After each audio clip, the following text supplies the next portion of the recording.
আনন্দ গান উঠুক তবে বাজি, আনন্দই জীবনের সার কথা। তাই তো জীবন রাঙাতে আনন্দের সময়ের আমাদের আজকের আয়োজন। এবারের ঈদে ব্যবসায়িক দিক থেকে সবচেয়ে বেশি আয় করে আলোচনায় রয়েছে শাকিব খানের বরবাদ। তবে জনপ্রিয়তা পেলেও শুরু থেকে নানা বিতর্কের জন্ম দিয়েছে এই সিনেমা। এবার গাজীপুরের এক হল মালিকের বিরুদ্ধে সিনেমাটির প্রযোজকের টিকিট কারচুপির অভিযোগের পর পাল্টা প্রতিক্রিয়ায় বিস্ফোরক মন্তব্য করেছেন প্রদর্শক সমিতির নেতারা। বিস্তারিত ফারজানা লিনার প্রতিবেদনে। একটা ছবি দিয়ে গরম খাইয়া এরপর সেকেন্ড ছবি যখন ডাব্বা হয়ে যায় তখন উল্টা হল মালিকদেরকে অনুরোধ করে ভাই আরেকটা সপ্তাহ চালান। ন্যায্য প্রাপ্য চাওয়াটা যদি গরম খাওয়া হয় তাহলে ভাই আমি গরম খাচ্ছি। ঈদ উল ফিতর থেকে দেশের সিনেমা হলগুলোতে একচেটিয়া ব্যবসা করছে শাকিব খান অভিনীত সিনেমা বরবাদ। প্রযোজনা প্রতিষ্ঠান রিয়েল এনার্জি প্রোডাকশনের দাবি, মুক্তির তৃতীয় সপ্তাহে সিনেমাটির মোট আয় 50 কোটি ছাড়িয়েছে। তবে এমন হিসাবের পরও সন্তুষ্ট নন প্রযোজক শাহরিন আক্তার সুমি। সিঙ্গেল স্ক্রিনগুলো টিকিট বিক্রির সঠিক হিসেব দিচ্ছে না, এমন অভিযোগ প্রযোজক সুমির। এ ব্যাপারে হল মালিকদের ব্যবসায় পূর্ণাঙ্গ স্বচ্ছতা আনার দাবি জানান তিনি। আমি আমার জিনিসটা যদি ন্যায্য প্রাপ্য চাওয়াটা যদি গরম খাওয়া হয় তাহলে ভাই আমি গরম খাচ্ছি। স্বচ্ছতাটা রাখবেন, ট্রান্সপারেন্সিটা রাখবেন, যেন আমরা ঠিকমতো আমাদের ভাগটা অন্তত আমরা বুঝে পাই। অন্যদিকে চলচ্চিত্র প্রদর্শক সমিতি বরবাদ প্রযোজকের এমন অভিযোগকে অনেকটাই ভিত্তিহীন মনে করেন এবং হল বাঁচাতে প্রয়োজনে বিদেশি সিনেমা আমদানির প্রতিও জোর দেন। একটা ছবি দিয়ে গরম খাইয়া এরপর সেকেন্ড ছবি যখন ডাব্বা হয়ে যায় তখন উল্টা হল মালিকদেরকে অনুরোধ করে ভাই আরেকটা সপ্তাহ চালান। চেষ্টা করতেছি উপদেষ্টার সাথে সাক্ষাৎ করে আমাদের বিদেশি ছবি আমদানির যে বিষয়টা এইটা আবার চালু করার জন্য। তবে সিঙ্গেল স্ক্রিনকে অবজ্ঞা করলে একদিকে যেমন ইন্ডাস্ট্রি বাঁচবে না, তেমনি ঈদকেন্দ্রিক না হয়ে বছর জুড়ে একাধিক ভালো সিনেমাই এই ইন্ডাস্ট্রিকে এগিয়ে নিয়ে যাবে বলেও প্রত্যাশা তাদের। সিঙ্গেল স্ক্রিনও কিন্তু সিনেপ্লেক্সের আদলে সুন্দরভাবে করা যায়। সিঙ্গেল স্ক্রিনকে অবজ্ঞা করে চলচ্চিত্র শিল্প বাঁচতে পারেন। যদি দুইটা ঈদের দিক থাকে তাহলে কিন্তু সমস্যার সৃষ্টি হয়।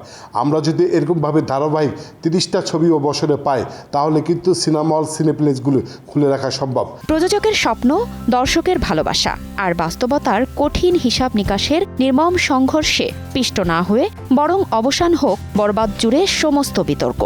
এ গল্প হোক আশা জাগানিয়া, কেবলই বিজয়ের। ফারজানা লিনা, সময় সংবাদ, ঢাকা।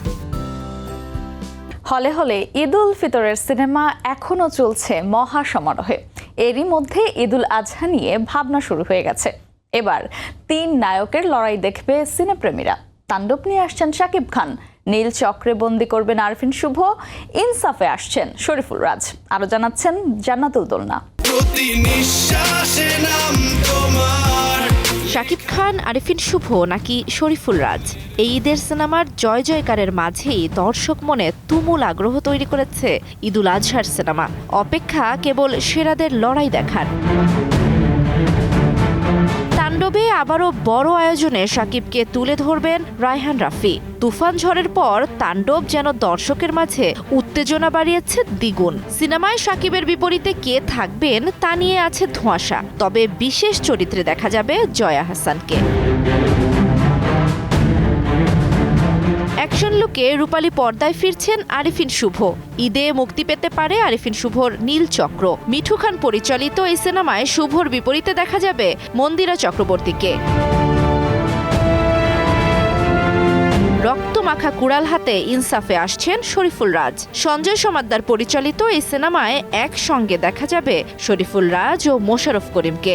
আর 2 নায়কের সঙ্গে পর্দা ভাগাভাগি করবেন তাসনিয়া ফারিন। রয়েছে পূজা চেরি অভিনীত টগরও। পূজার বিপরীতে দেখা যাবে আদর আজাদকে। এছাড়াও মুক্তির তালিকায় আছে শবনম বুবলির পিনিক, বাঁধন অভিনীত সিনেমা এশা মার্ডার কর্মফল, জিয়াউল রোশনের পুলসিরাত এবং জামদানি সহ আরও অনেক সিনেমা। জান্নাতুল দোলনা, সময় সংবাদ, ঢাকা।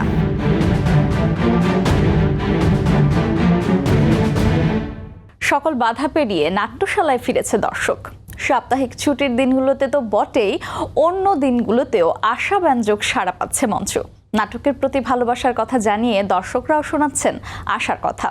অন্যদিকে নাট্য নির্মাতারা থিয়েটার চর্চায় পেশাদারিত্ব বাড়ানোর কথা বলছেন। মার্জিয়াসরা জানাচ্ছেন বিস্তারিত।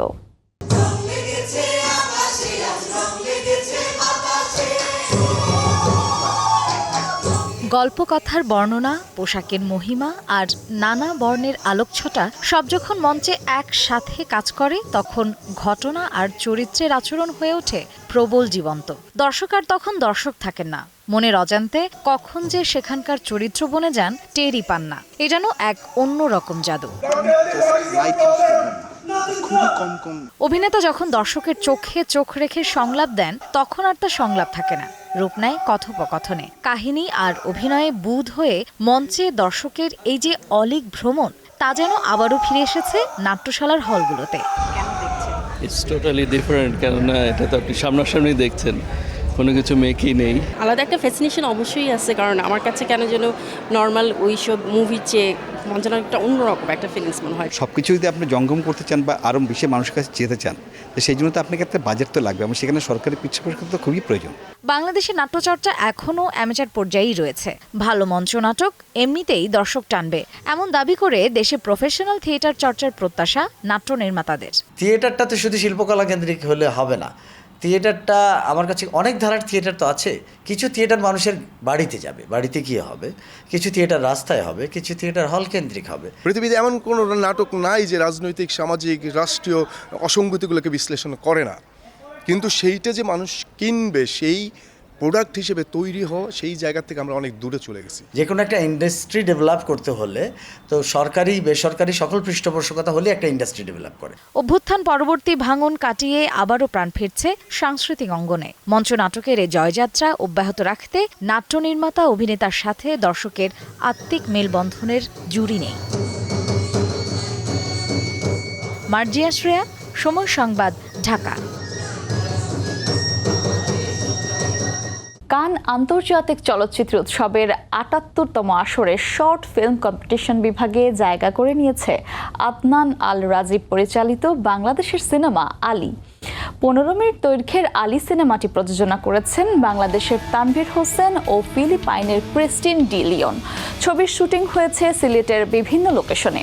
এটি প্রথম কোনো বাংলাদেশি স্বল্পদৈর্ঘ্য চলচ্চিত্র যা কানের মূল প্রতিযোগিতায় নির্বাচিত হয়েছে। আগামী ১৩ মে শুরু হবে কান চলচ্চিত্র উৎসব, চলবে ২৪ মে পর্যন্ত।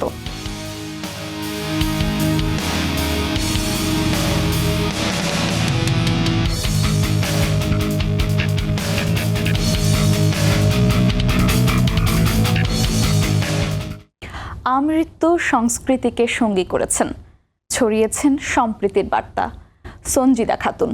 মানবিক ও মুক্ত চিন্তার সমাজ বিনির্মাণে সুরকে হাতিয়ার করে লড়েছেন সাম্প্রদায়িকতার বিরুদ্ধে। বাস্তবিক প্রস্থান ঘটলেও তিনি রয়েছেন শত অন্তরে। বিস্তারিত নিয়াজ শুভর রিপোর্টে। আমার যা আছে আমি সকল দিতে পারিনি তোমারে না। সূর্য তখন পশ্চিমে নিঃশব্দে নামছে সন্ধ্যা। এক অদ্ভুত নীরবতায় গানে গানে শুরু হয় শিল্পের আবাহন। সংকটে যে মহীয়সী বটবৃক্ষ হয়ে দাঁড়িয়েছিলেন, যার কথা ও সুর জুগিয়েছে অনন্তের সাহস, তারই প্রয়াণে এই আয়োজন।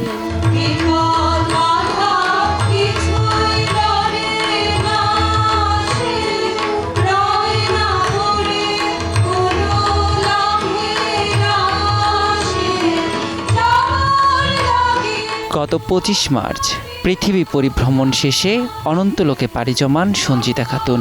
প্রস্থানের ঠিক ১ মাস পর তাকে শ্রদ্ধা ভরে স্মরণ করেছে ছায়ানট, জাতীয় রবীন্দ্রসঙ্গীত সম্মিলন পরিষদ, নালন্দা, কণ্ঠশীলন ও ব্রতচারী।